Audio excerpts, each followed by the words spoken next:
नमस्कार, बहुत स्वागत है आप सभी का। आपके साथ मैं हूं सोनल और आप देख रहे हैं सुशासन की बयार बस्तर सरगुजा तैयार।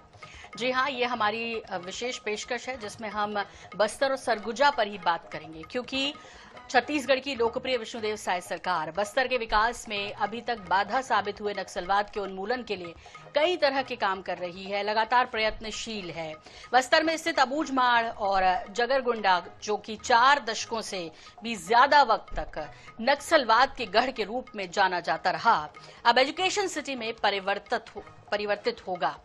बजट 2026-27 की बात करें यदि खास तौर पे, तो इसके लिए उन्होंने 100 करोड़ रुपए आवंटित किए गए हैं। बजट में बस्तर क्षेत्र में विकास गतिविधियों पर विशेष ध्यान दिया गया है। नक्सल प्रभावित और आदिवासी अंचलों में 2 मेडिकल कॉलेज भी प्रस्तावित किए गए हैं। इन इलाकों के युवाओं के करियर काउंसलिंग के लिए भी विशेष सत्र आयोजित किए जाएंगे, जैसे नीट हुई, क्लैट हुआ, जी हुआ, बैंकिंग, यूपीएससी, सीजीपीएससी के अलावा रेलवे चयन की परीक्षा तैयारी के लिए भी 33 करोड़ का प्रावधान किया जाएगा। हर साल बस्तर ओलंपिक के आयोजन के लिए 5 करोड़ का प्रावधान किया गया है। योग शिविरों के लिए, आप स्वस्थ रहें, आपकी सेहत बहुत अच्छी रहे, इसके लिए 2 करोड़। जैव विविधता टूरिज्म जोन के लिए 10 करोड़ का बजट रखा गया है इस बार। नियत नीलानार योजना के लिए 25 करोड़ रुपए का प्रावधान है इसमें। बस्तर संभाग के सभी जिलों में लोक उत्सवों के आयोजन, बस्तर मढ़ई और बस्तर मैराथन के लिए भी 2 करोड़ की राशि का प्रावधान है। साय सरकार ने बस्तर ओलंपिक के बाद अब सरगुजा में भी ओलंपिक का आयोजन करेगी वो। इसके लिए बजट में 5 करोड़ का प्रावधान है। डिजिटल भारत निधि योजना के तहत राज्य में 500 मोबाइल टावर्स की मंजूरी मिली है। इसके साथ ही जिसका सबसे ज्यादा लाभ बस्तर और सरगुजा अंचल को मिलने वाला है। वहीं बस्तर में विश्वसनीय इंटरनेट सेवा बनाए रखने के लिए बस्तर नेट परियोजना के तहत बजट में 5 करोड़ का प्रावधान किया गया। बस्तर एवं सरगुजा क्षेत्र में होटल इत्यादि क्षेत्र में निवेश करने पर औद्योगिक नीति अंतर्गत अतिरिक्त लाभ मिलेंगे। सरगुजा अंचल के लिए छत्तीसगढ़ का शिमला कहे जाने वाले मैनपाट की बात करें तो इसके लिए 5 करोड़ और जशपुर के कोतेबिरा में धार्मिक पर्यटन हेतु बजटीय प्रावधान भी किया गया है। कुल मिला के ये कह सकते हैं कि न सिर्फ एजुकेशन के क्षेत्र में, स्वास्थ्य के क्षेत्र में और सरगुजा बस्तर छत्तीसगढ़ के सबसे वो खूबसूरत क्षेत्र हैं जिसमें पर्यटन की अपार संभावना है। यानी हम भौतिक रूप से तो नक्सलियों को मार ही रहे हैं, उनको खत्म ही कर रहे हैं या फिर उनको सरेंडर करने पे मजबूर कर रहे हैं, उनको मुख्य धारा में ला रहे हैं और उसके लिए भी कई योजनाएं हैं। जाहिर तौर पे आपको बता दें कि ऐसे में जब हम भौतिक तौर पे उन्हें खत्म कर दें और साथ ही साथ वैचारिक तौर पर नक्सलवाद तभी खत्म होगा जब उनको अवसर मिलेंगे, जब वो एजुकेट होंगे, उनके लिए वो सुविधाएं बस्तर और सरगुजा जैसे क्षेत्रों में दी जाएगी। ये सबसे बड़ी बात है और ये विजन लगातार साय सरकार लेकर आगे चल रही है। तो इस खास विषय के लिए मेरे साथ जो खास मेहमान मौजूद हैं, चलिए जल्दी से आपको इंट्रोड्यूस करा देती हूँ। मेरे साथ इस वक्त मौजूद हैं स्टूडियो में नीलकंठ टेकाम जी, विधायक बीजेपी। बहुत स्वागत है नीलकंठ जी आपका। हमारे साथ जुड़े हुए हैं वरिष्ठ पत्रकार, राजनीतिक विश्लेषक मनीष गुप्ता जी। मनीष जी, बहुत स्वागत है आपका। और हमारे साथ कार्यकारी प्रदेश अध्यक्ष हैं सर्व आदिवासी समाज के राजाराम तोड़ेम जी। और सबसे पहले मैं स्टूडियो में चूंकि नीलकंठ जी मौजूद हैं, नीलकंठ जी, वाकई सरकार ने एक विजन तैयार कर लिया और इसके लिए बजट का प्रावधान भी कर दिया। अब जो है इसे जमीन पर उतारना है जाहिर तौर पर, लेकिन एजुकेशन सिटी बनने के बाद कितना बड़ा परिवर्तन आप इस क्षेत्र में देखते हैं? चूंकि आप उसी क्षेत्र के हैं, उस क्षेत्र के प्रतिनिधित्व कर रहे हैं, ऐसे में कितना बड़ा परिवर्तन इसके बाद? निश्चित तौर पर छत्तीसगढ़ राज्य में इस समय भारतीय जनता पार्टी की सरकार है और नक्सली उन्मूलन दोनों ही तरीके से, चाहे जिन लोगों ने नक्सलवाद को झेला है, जिनके जीवन में बहुत सारे दुख के घड़ी आए उनके लिए, या फिर वर्तमान में जो 31 मार्च तक नक्सलवादियों को नक्सलवाद के रास्ते से वापस लौटने के लिए, हथियार डालने के लिए जो समय निर्धारित की गई है, उसके बारे में जो विजन है और उस विजन को लागू करने के लिए जो व्यवस्थाएं हैं, ये एक कंप्लीट पैकेज के रूप में है। और इसमें उन सारी बातों को ध्यान में रखा गया है जिसके कारण आज से 40 साल पहले यहां पर नक्सलवाद पनपा है। और हम उन पुरानी बातों को मैं दोहराना नहीं चाहूंगा, लेकिन अधोसंरचना को लेकर के, जिसमें सड़कों का मामला है, स्कूल का मामला है, स्वास्थ्य के क्षेत्र में अनेक अधोसंरचनाओं का मामला है, बिजली का मामला है, पानी का मामला है। ये वहां की जो बुनियादी जरूरत थी, जिसको लगातार अविभाजित मध्य प्रदेश के समय से नजरअंदाज किया गया था और उस पर कोई खास ध्यान नहीं दी गई थी, उन सारी चीजों को इस बार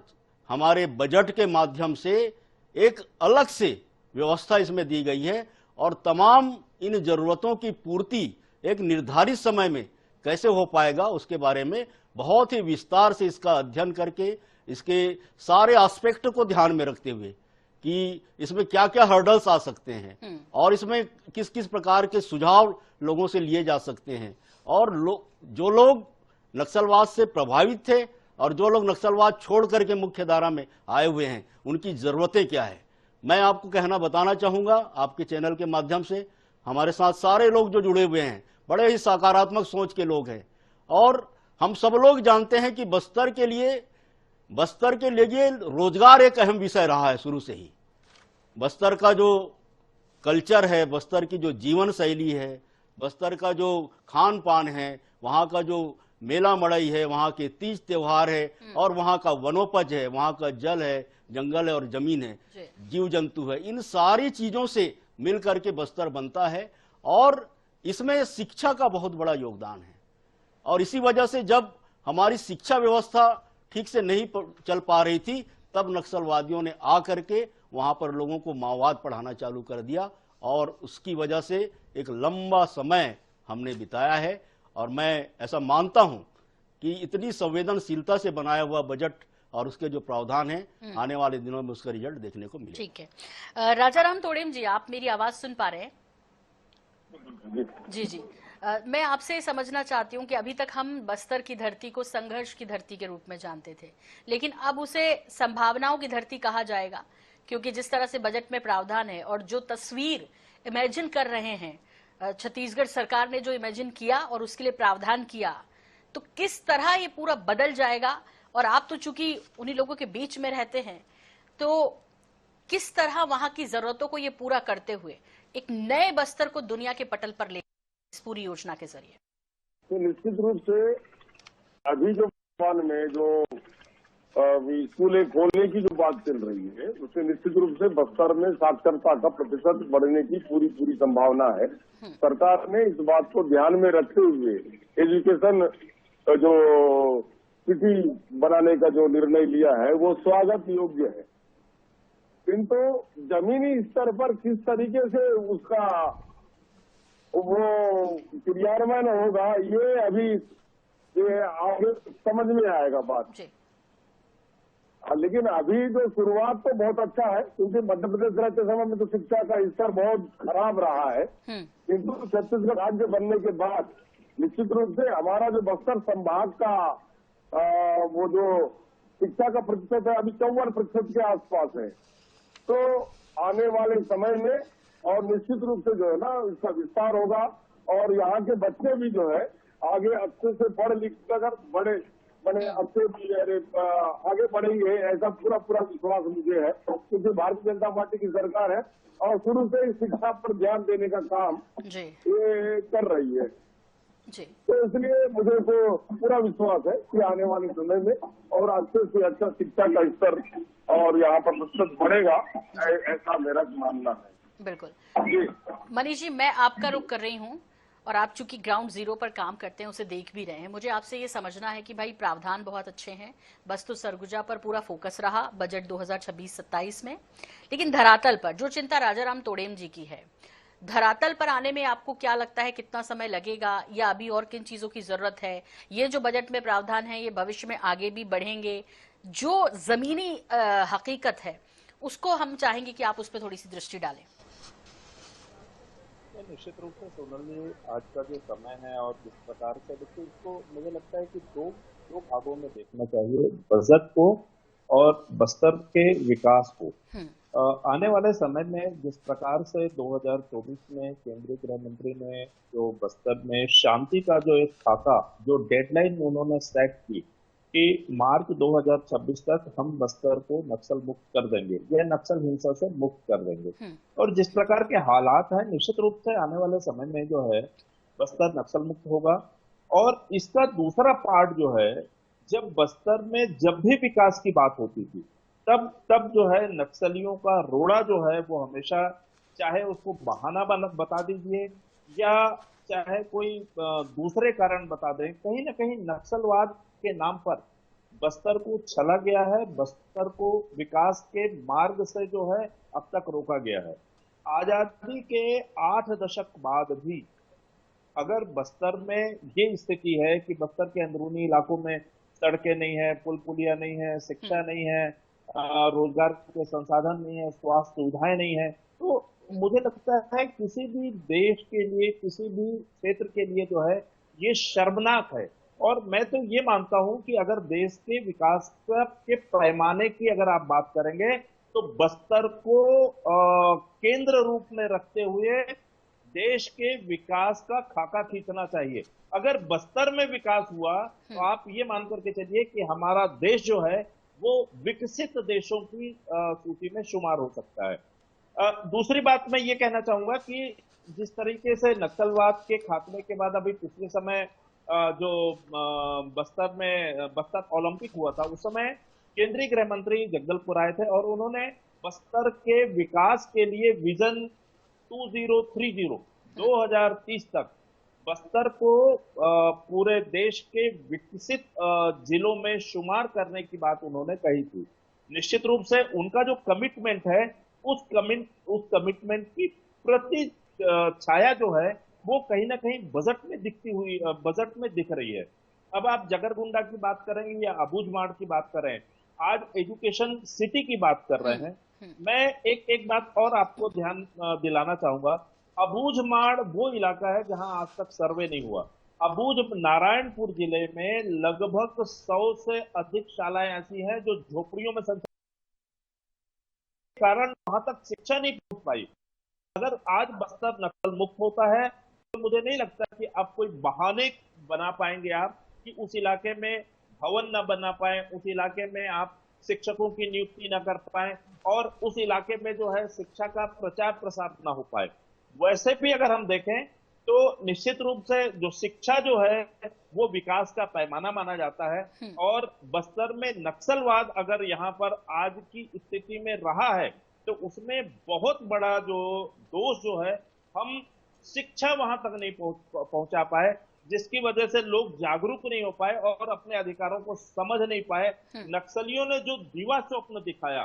उस दीवा स्वप्न में हमारे जो आदिवासी भाई हैं या हमारे जो ग्रामीण बंधु हैं वो कहीं ना कहीं नक्सलियों के भ्रम जाल का शिकार बन करके कहीं ना कहीं जो लोकतंत्र से परे एक दूसरी दिशा पकड़ ली, जिसकी वजह से बस्तर में इतना ज्यादा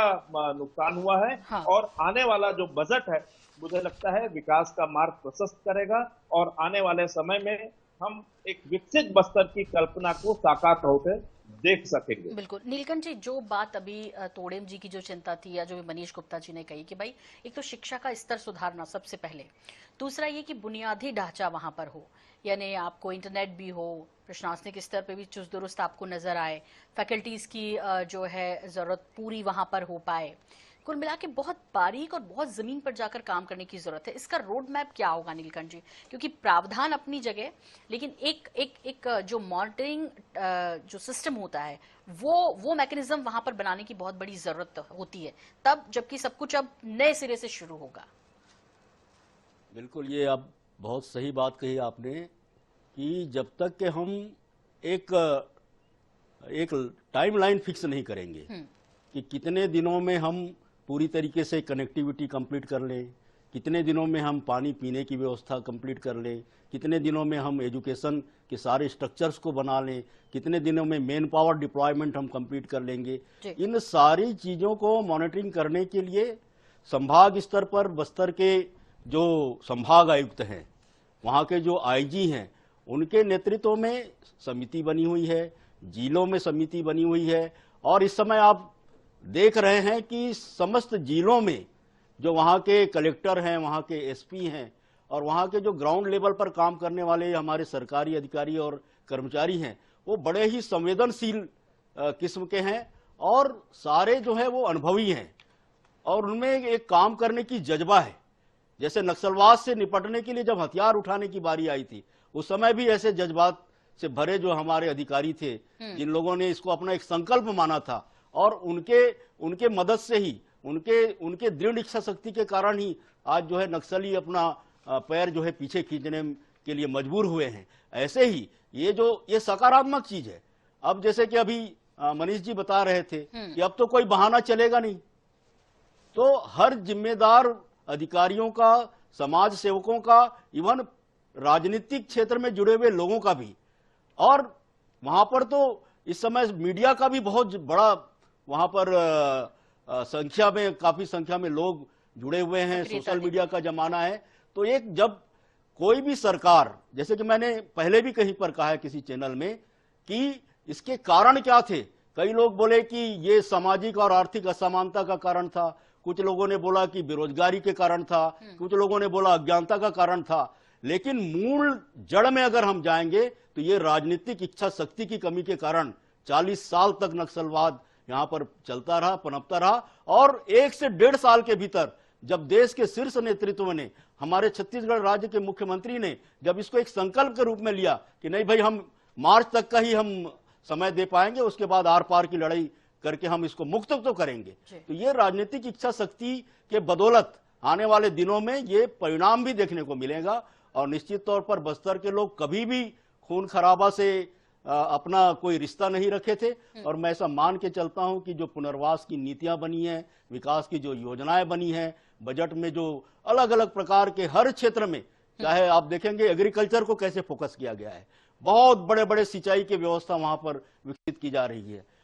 इंटरनेट कनेक्शन के लिए बहुत सारे टावरों की व्यवस्था वहां पर की गई है, और आप देखेंगे कि महिलाओं को लेकर के बहुत ज्यादा फोकस किया गया है, नौजवानों को लेकर के पूरा बजट को फोकस किया गया है। और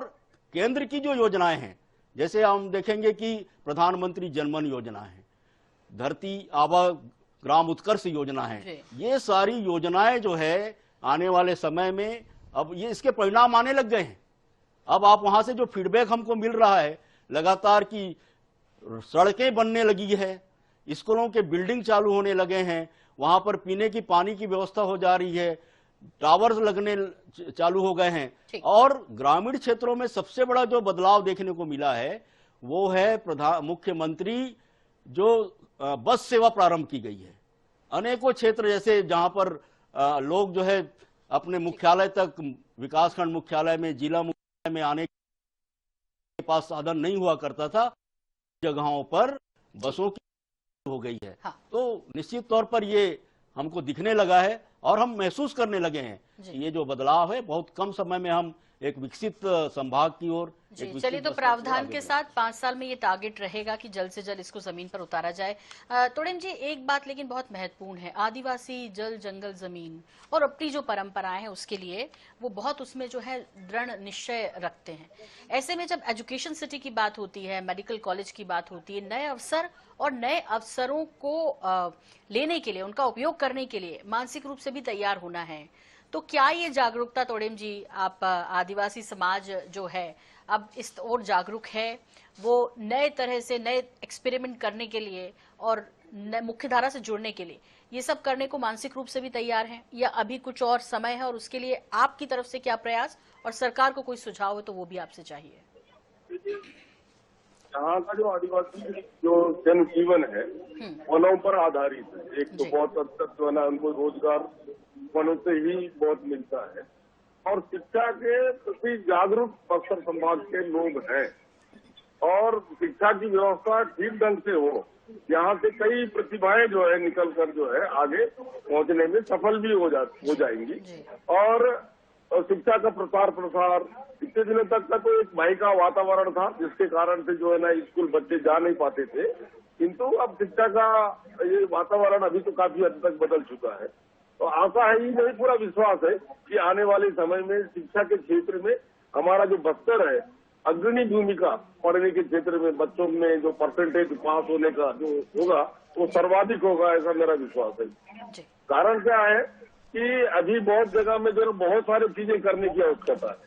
ग्रामीण क्षेत्रों में कहीं पहुंच मीन है, बिजली नहीं है, कहीं पीने का पानी की व्यवस्था ठीक से नहीं है पहुंच मीन क्षेत्रों में, तो वहां पर ये बुनियादी जो चीजें हैं उनको भी पूरा धीरे करना पड़ेगा। खास करके सिंचाई के क्षेत्र में हम लोग को बहुत भारी मात्रा में काम करने की आवश्यकता है, जिससे यहाँ के लोग खेती किसानी से जुड़कर जो है अपना जीवन यापन कर सके। तो इस प्रकार के जो बुनियादी जो काम है, जो वास्तव में गांव वालों की जरूरत है, और 5वां अनुसूचित क्षेत्र के जो नियम कानून है उसको ध्यान में रख के यदि हम करना शुरू करेंगे तो निश्चित रूप से बस्तर का वो विकास तो सही मायने में संभव होगा। जब गांव के लोग ये निर्णय करने लगे कि हमारे गांव में ये पेयजल की समस्या है, हमारा स्कूल की वो स्थिति के बारे में, सिंचाई के बारे में, मुझे लगता है कि बस्तर की तस्वीर बदलनी है तो सभी लोगों को, जनप्रतिनिधि हो, जो समाज के लिए काम कर रहे हो, स्वयं वहां रहने वाले लोग, सभी को आगे आने की जरूरत है। तब तो सरकार जो चाहती है वो हर आखिरी व्यक्ति तक पहुंच जाएगा। मनीष जी, देखिए, जल जंगल जमीन को बचाने की बात कहते हैं आदिवासी, लेकिन अब जब विकास होगा, जब नई चीजें होंगी, तो जहां कई चीजों से कॉम्प्रोमाइज करना पड़ता है। क्या आपको लगता है कि उस बैलेंस के साथ, मतलब कॉम्प्रोमाइज भी उतना ना हो जो आदिवासी चाहते हैं वैसा हो, और सरकार जो चाहती है मुख्य धारा से जुड़ जाए, बस्तर सीधे रायपुर से जुड़ जाए, न सिर्फ रायपुर से पूरी दुनिया से जुड़ जाए, उसके लिए आपको क्या लगता है कि क्या क्या चीजें प्राथमिक तौर पर ठीक करने की जरूरत है? निश्चित रूप से देखिए, हर चीज का विकल्प मौजूद है। आज अगर 5वीं अनुसूची में बहुत सारे प्रतिबंध हैं तो उनकी क्षतिपूर्ति के लिए भी बहुत सारे उपाय हैं। आवश्यकता सिर्फ ईमानदारी से काम करने की है। अभी टेकाम जी जैसे कह रहे थे, वो चूंकि प्रशासनिक अधिकारी रह चुके हैं, बस्तर में, दंतेवाड़ा में भी रह चुके हैं, जगदलपुर में भी रह चुके हैं, कोंडागांव में भी रह चुके हैं। उन्होंने पूरे इलाके को देखा है, उन्होंने योजनाओं को प्रॉपर एग्जीक्यूट करवाया है। आज भी अगर कोंडागांव इलाके की अगर हम बात करें तो आपके द्वारा करवाए हुए कई काम जो खुद उस समाज से आते हैं, आदिवासी समाज से आते हैं, लेकिन आज आपकी सोच जो है वो कहीं ना कहीं विकासोन्मुख है। तो उसका एक विकल्प जो है हमारे वहां पर है, तो उसको लेकर के उन्होंने काम करवाया। और दूसरी बात ये है कि निश्चित रूप से जैसे तोड़ेम जी ने कहा कि लोगों की सहभागिता,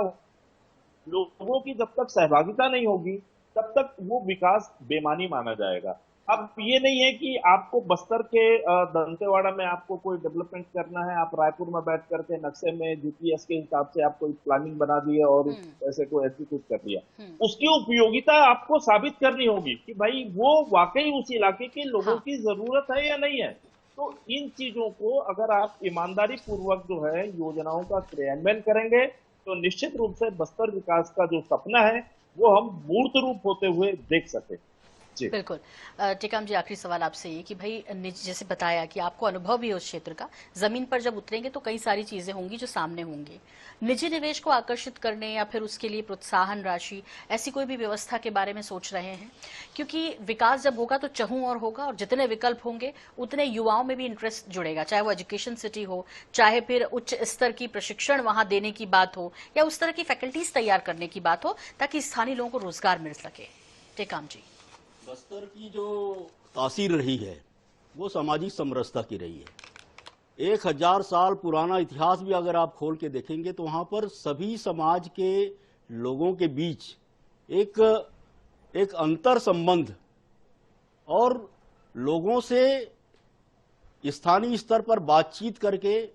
उनकी भावनाओं को समझते हुए आने वाले दिनों में भी जो भी विकास के कार्यक्रम हैं, अगर वो तैयार किए जाते हैं तो निश्चित तौर पर वो सफल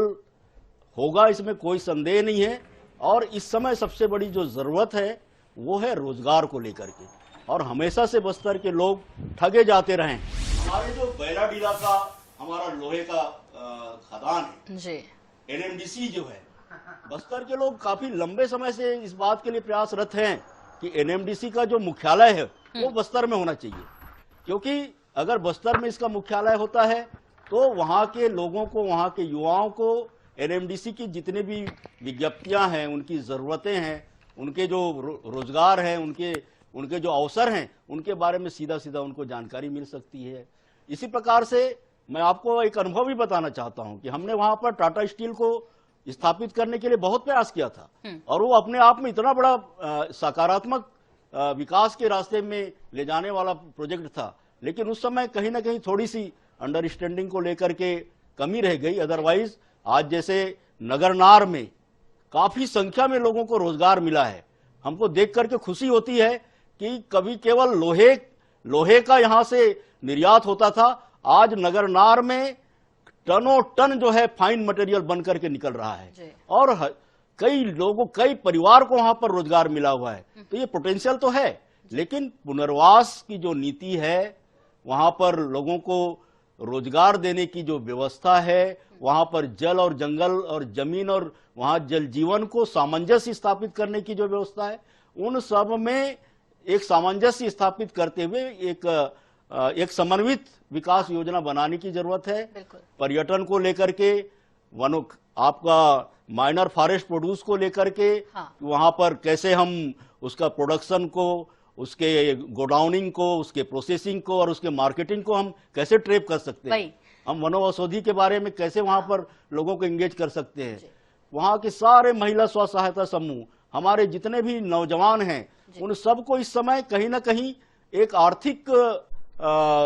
स्रोत के रूप में उस मेन पावर को ट्रेंड करने की जरूरत है। और इस दिशा में हमारे छत्तीसगढ़ की जो सरकार है, बहुत अच्छे प्लानिंग के साथ आगे बढ़ रही है। और मैं ऐसा मानता हूं कि इस तरह से इस चैनल के माध्यम से आज जो हम लोग यहाँ पर लोगों के बीच में जो बातें पहुंचाने का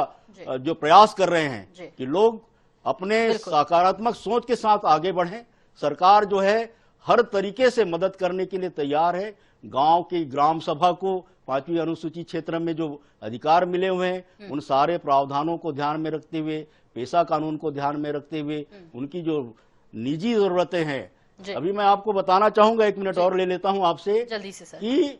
जो हमारा भगवान बिरसा मुंडा धरती आबा ग्राम उत्कर्ष योजना है, इस योजना का उद्देश्य यही है कि गांव के लोग बैठें और वहां पर अपनी प्राथमिकता तय करें कि आखिर वो करना क्या चाहते हैं, वो क्या उनकी मूलभूत जरूरतें हैं, वो किस रास्ते में आगे बढ़ना चाहते हैं। तो ऐसे ही सारे वहां के समाज के लोग, समाज प्रमुख और सारे लोगों को मिल करके, बिल्कुल ठीक है। और एक सही मैसेज, जो आदिवासी बड़े भोले होते हैं, एक सही मैसेज उन तक पहुंचा दें तो वो बहुत अच्छे से चीजों को समझकर वो खुद भी आगे बढ़ना चाहते हैं। और ये उद्देश्य सरकार का अच्छा है, लेकिन प्रशिक्षण केंद्र, स्थायी एकेडमी, यदि हम बस्तर ओलंपिक की बात करें, तमाम वो विषय, उसके लिए बुनियादी ढांचा किसी भी चीज के लिए, चाहे एजुकेशन हो, हेल्थ सेक्टर हो या पर्यटन हो, वो डेवलप करना बहुत जरूरी है। मुझे लगता है कि उसके लिए हम सबको मिलकर काम करना होगा। बहुत शुक्रिया, बहुत धन्यवाद आपका नीलकंठ जी स्टूडियो में आने के लिए, और मनीष जी बहुत शुक्रिया, तोड़िम जी आपका भी बहुत धन्यवाद वक्त देने के लिए। और इसी के साथ तस्वीर बस्तर और सरगुजा की बदलने की उम्मीद के साथ मुझे भी दीजिए इजाजत। नमस्कार।